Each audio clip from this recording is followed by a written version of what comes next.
Hey guys, what's up? I told you yesterday that Hitler was coming for breakfast. He was going to stay for lunch, and then unfortunately, he was going to stay for dinner. So we were done breakfast yesterday, right? We went over sort of the conditions in Germany, which ultimately led to people in Germany accepting the Nazi agenda, right? The way in which the Nazis believed that they were going to save Germany. And today what we're going to do is we're going to look at and continue looking at the rise of Germany. In particular, today we're going to look at Hitler's attempt to take power in Germany with something called the Beer Hall Putsch.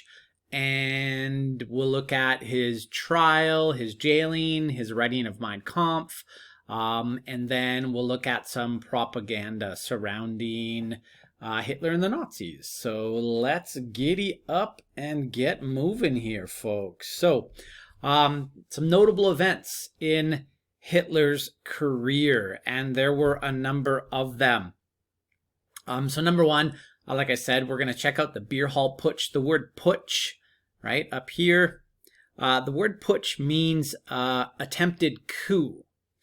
And we'll talk about why that happened. We will also today discuss Hitler being on trial for the Beer Hall Putsch and his writing of the book Mein Kampf. Mein Kampf translates to My Struggle. And then we will look at how his popularity increases as things get worse in Germany. Last video, I spoke about something called the Dawes Plan, which was an American economic rescue package for Germany to pay back reparations because tensions were rising in that area of the world again. Germany wasn't paying back reparations on time. The response of France and Belgium was to put troops and workers into the Rhineland, in particular an area called the Ruhr, the Saar. And that led to hostilities between German and French/Belgian troops. It looked like war was going to happen again. And then in 1924, America comes to the rescue and they offer something called the Dawes Plan. And that's in effect from 1924 to 1929. Basically, it's to help Germany pay back reparations to France and Belgium. And it's basically was under the condition of, we'll help you as long as France, you move out, and Belgium, you move out as well. And that worked, right? From 1924 to 1929, life in Germany was not terrible. And then in 1929, with the stock market crash, what we see is the Dawes Plan ending. And then we very quickly go from a decent life in Germany to a terrible life in Germany. Unemployment spikes to over 30% in a very short period of time. And I mentioned before that you always, as a government, want to keep unemployment numbers below double digits, right? The lower the better, obviously. And people aren't going to be happy, at 8, 9%. But, once you cross that magical 10% threshold, it tends to lead to people being pretty angry. We'll also talk about Hitler being appointed chancellor. This will be in the next YouTube video that we do. We'll talk about something called the Enabling Act and how Hitler convinces the German parliament to suspend their constitution. We will look at something known as the Night of the Long Knives. Every dictatorship uses force and terror, violence against their people. This was the use of violence against potential political opponents within the Nazi Party. And then we'll talk about the Nuremberg laws and also something called Kristallnacht, known as the Night of Broken Glass. So let's keep going. All right, so the Beer Hall Putsch. So in 1923, on the 8th of November, we get Hitler and the Nazis. Hitler, of course, is officially the leader, right? The Führer of the Nazi Party. And what we get is based upon the discontentment in Germany. I mentioned how the French and the Belgians had moved troops into Western Germany in order to extract its resource wealth, right? West Germany at that time was very rich in coal resources. Coal, of course, has value. And as hostilities increased, Hitler thought that he could capitalize on this to try to incite the people of Germany to rebel against the Weimar Republic. So what happened is in Bavaria, which is like a province or a state in Germany, Hitler and the Nazis pull into this town, and in this town what happens is they declare the revolution, right? The revolution has begun. Who's with us? Like, let's go, let's do this. So 2,000 men attempt to take over the government in Bavaria, and ultimately, guys, this putsch, it fails, right? It is a failed attempt at seizing power, at trying to gain support for the Nazi agenda, and it doesn't work. And this is sort of the first major political maneuver of Hitler and the Nazis. Now, it was a spectacular fail. However, as we'll see, Hitler was a smart dude, and he took this situation, he took some lemons and he squeezed a little bit of lemonade, right? He made some lemonade out of this. So let's see how he does that. So after the beer hall putsch, right, they try to overthrow a government. That typically is treason, right? When we think of someone trying to overthrow a democratically elected government, that's considered to be the capital crime of treason. So as we can see on this slide, we have a picture of Adolf Hitler right here. That is General Ludendorff right beside him, who was also a representative of the Nazi Party at that time. You can see Ludendorff and the man to his right or left, this guy right here, wearing old Prussian helmets. And as it says, at this trial, Hitler is on trial for high treason, which is normally an offense that, if you're found guilty of it, is punishable by death. So let's find out how Hitler avoids death. So, trial and jail. So this beer hall putsch happens, it fails, but it makes national news, right? And it created a media circus. People heard about this attempted seizure of power, right? This takeover by Hitler and the Nazis. And while on trial for treason, Hitler uses the trial as an opportunity to basically spread Nazi belief, to try to create more support for the Nazi agenda. And people in Germany at this point are starting to pay attention to what is going on here, right? This is not the day of the internet. This is not the day of TV, but radio is a very powerful medium. And the trial was broadcast on the radio, and thousands upon thousands of Germans were listening to this trial. Now, at this trial, Hitler basically turns it into a media circus. He uses the trial as a platform to speak. So, you know, the prosecution, right, trying to find Hitler guilty of treason would say like, Herr Hitler, Mr. Hitler, right? Herr means Mr. You've been accused of treason. What have you to say? And Hitler would stand up and say, I'm being accused of treason. No, I am not the one guilty. The Weimar Republic is the one guilty of stabbing the people of Germany in the back. They're guilty of selling us out. If I'm guilty of anything, it's of loving the German people. And when the people heard that, they were like, wow, this Hitler guy, man, he's got some moxie. He's got some chops. We like what he's saying. So the whole nation all of a sudden knew exactly who Hitler was. And in the end, it would be great if you would check out this link right here. In the end, Hitler was sentenced to 5 years, but actually only served 9 months in prison. So should have been hanged by the neck for treason, yet he's sentenced to 5 years. Now the question is, Why? Why did he only get 5 years? When the prosecution heard that he was guilty of treason, they were excited. They thought this was the end of Hitler. And then the judge mentions that he's only getting 5 years in prison, but will be eligible for parole after 9 months.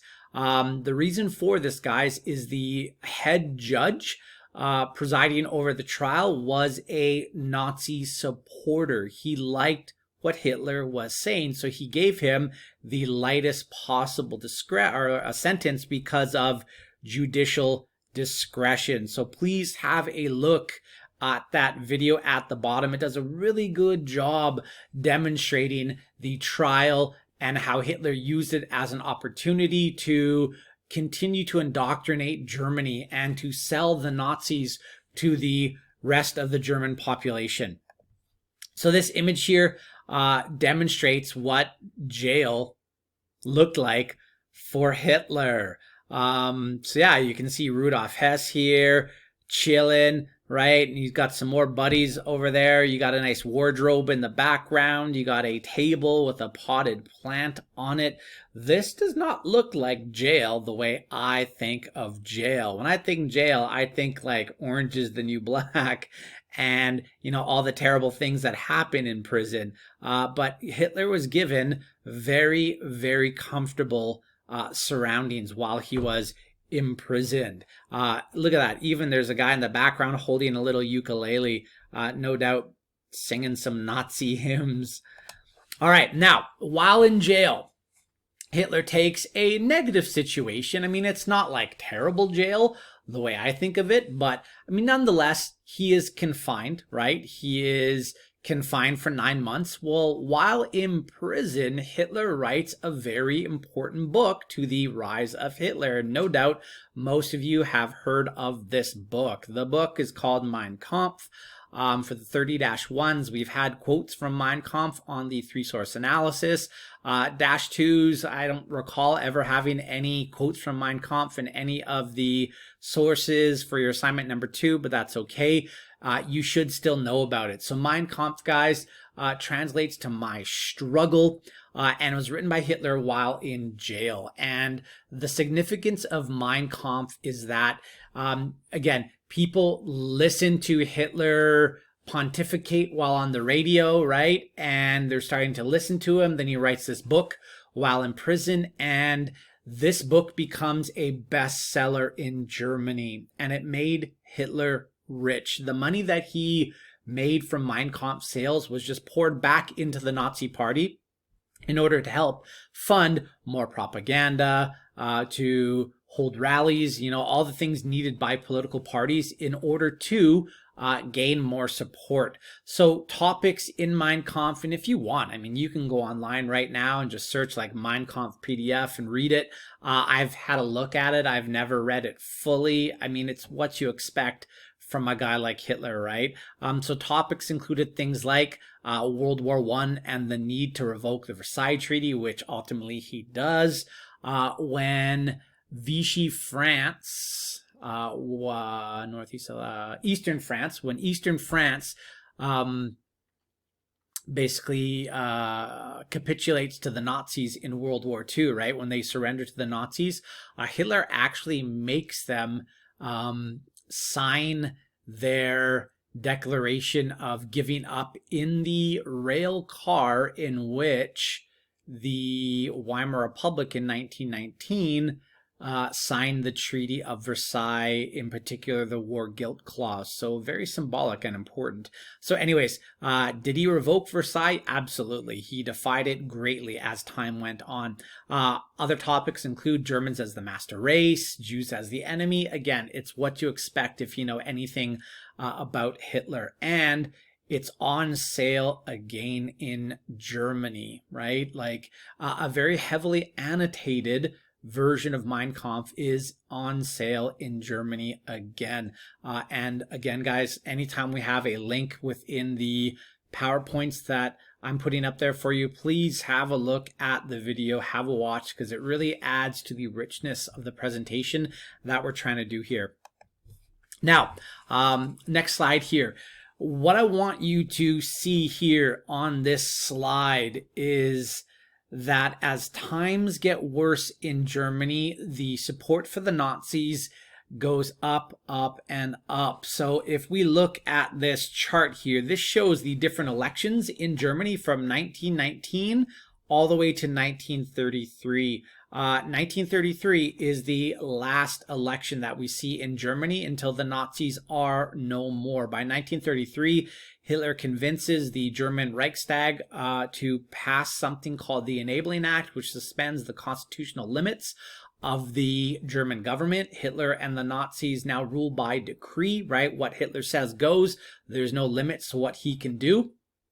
And yeah, this basically, it ushers in the dictatorship that we understand of Nazi Germany. But before the 1930s, before the Great Depression, guys, you can see that in 1919, the Nazis, I mean, they had people in the German federal election, but they got no seats in the Reichstag. They did not matter. They were a joke in German politics. And then 1920, we have another election, and we get, again, 0 seats for the Nazis. Now, 1924, the economic situation in Germany is getting not so great. Again, we talked about France, Belgium moving troops into Western Germany to extract that coal so that they could get their money. Germany's not paying back reparations anymore. They get 32 seats in the German Reichstag. And then, as we will see, sorry about the screen there, in December of 1924, after the Dawes Plan is enacted, they go down to 12 seats, right? Or sorry, 14 seats. So December 1924, they only get 14 seats. And then May 1928, they get 12. So as you can see, guys, I mean, the Nazis are a very insignificant party in the German parliament. However, that all changes in the September 1930 election. Now, what happens between 1928 and 1930? Well, oddly enough, it's 1929. And we know that 1929 is when the American stock market crash happens, right? Black Tuesday, October 29th, 1929. And that begins a series of events which culminate in the economic disaster that is the Great Depression. And the Great Depression hammers Germany. And we know that the Dawes Plan payments end with the Great Depression beginning in America. And look at, as soon as unemployment starts to go up in Germany, we see the support for the Nazis increase. In the September 1930 election, they are the second largest party in the German Reichstag, but things keep getting worse.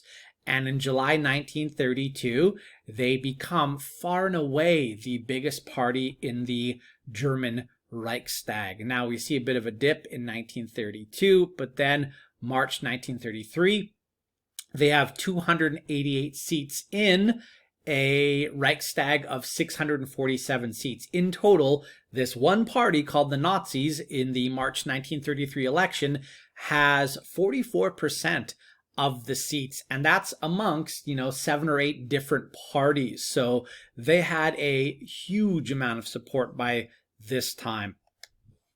And as you can see, this is an image of German people lining up to get into an unemployment office and to look for jobs and apply for assistance.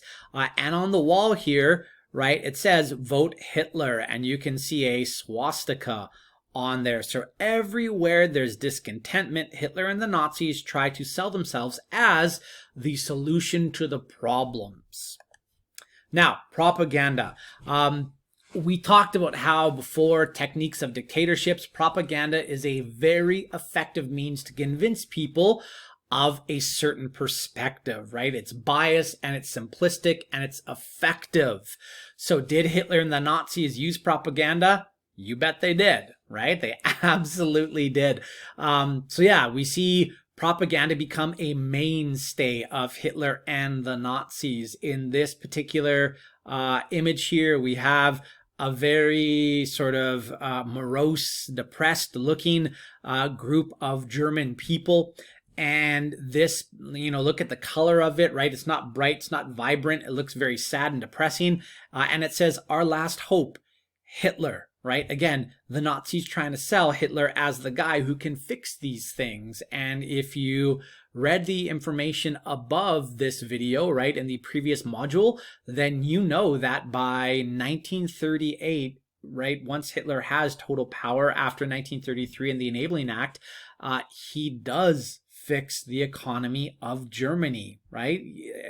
At a horrible human cost, but he does it. And you can say the exact same thing for Joseph Stalin in the Soviet Union, right? He made the Soviet Union, Stalin did, into a superpower, and Hitler does basically the same thing in Germany, right? Unemployment by 1938 is basically zero. And in 1938, Hitler was given the distinction of the Times Magazine Man of the Year, which is, I mean, I'm sure in 1939, Times Magazine, once the Nazis invaded Poland and started the Second World War, they're probably like, oh, why did we do that?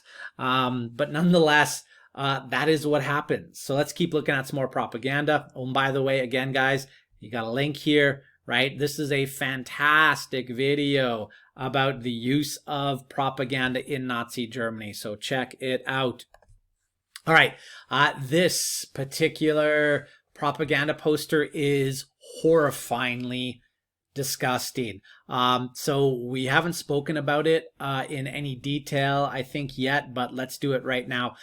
So remember, guys, when we talked about fascism before, we looked at principles of fascism. We said that everything done in a fascist state is to increase the strength and power of that state.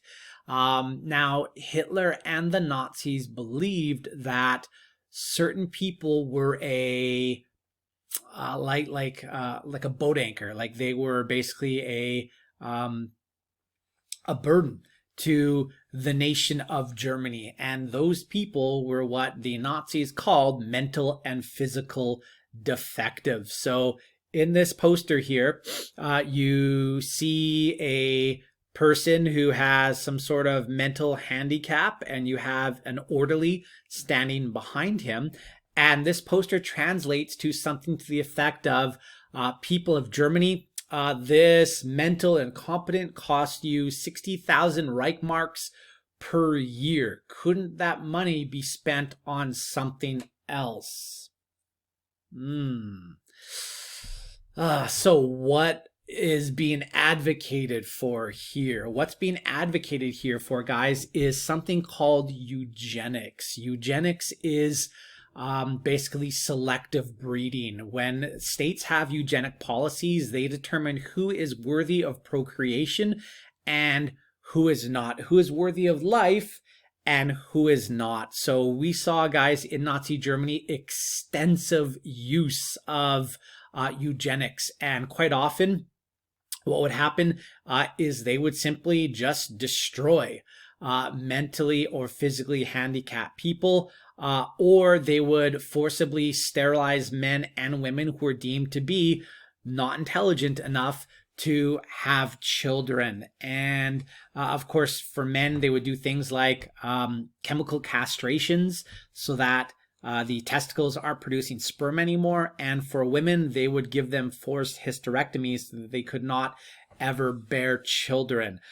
So yeah, and of course, this was explained as good for the nation because it's getting rid of weakness in the state. Yeah, remember I said this is terrible? Well, yeah, there you go, right? Horrifying. All right, this image called the "Give Me 4 Years" poster, right? You can see that over here, "Give me 4 years." Basically, guys, at one point, Hitler gave a speech to the nation of Germany where he says something to the effect of, "People of Germany, you have given the Weimar Republic 14 years to make your life better, and they haven't. Give me 4, and watch what will happen. So this idea of give me 4 years becomes a slogan of Hitler and the Nazis. This one. Not very subtle. So again, technique of dictatorship, scapegoating, propaganda. We see that here in this particular poster. So the poster is called "Who is to Blame for the War?" talking about World War I. So all the pain and suffering of German people after the war, who do we blame? Well, you can see very clearly there is an image of a hand pointing to the Jew. You can see the Star of David on him, and inside the star says the word Jude, J-U-D-E. That is Jew in German, right? So who is to blame? The Jew is. And again, guys, we see this systematic presentation of propaganda and indoctrination to scapegoat the Jew. And as they do this, they make more and more German people dislike the Jew, right? Joseph Goebbels said, "A lie told often enough becomes truth." Joseph Goebbels is the Nazi propaganda minister, right? He's a high-ranking Nazi individual. He was very aware of how effective propaganda was in convincing people of a certain perspective.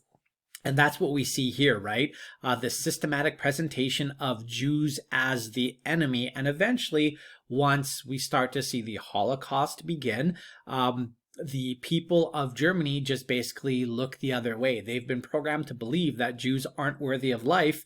And many Germans, not all, but many Germans just look the other way as their neighbor, as their friends who are Jews are rounded up, put in ghettos, and then taken to places like Dachau, Auschwitz, Treblinka, etc.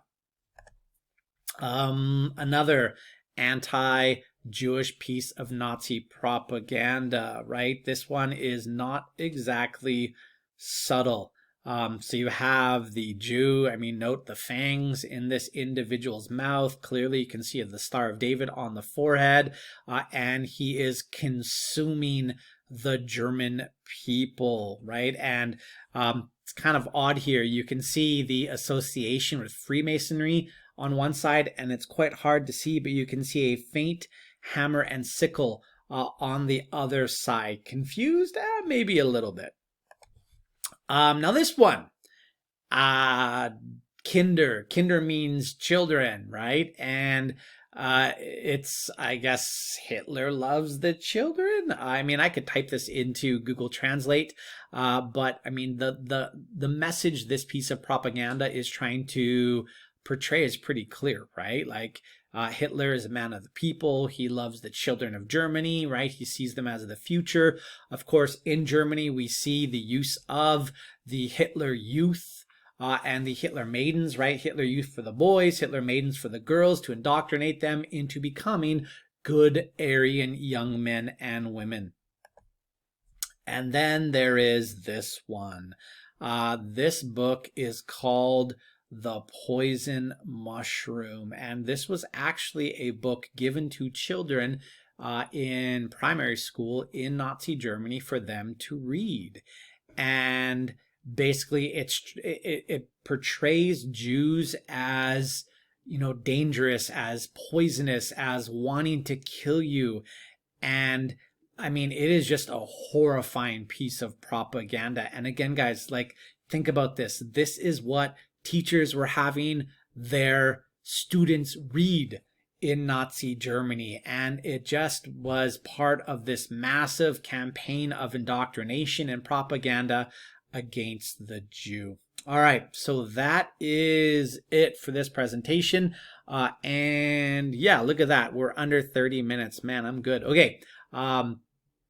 That was Hitler for lunch, guys. And we still have Hitler for dinner later. And then, yeah, he's getting kicked out. We're telling him to leave. So anyways, take it easy. Peace. Be safe. I love you guys. Click like, click subscribe, right? Give me a thumbs up, mash those buttons and all that stuff. See you guys.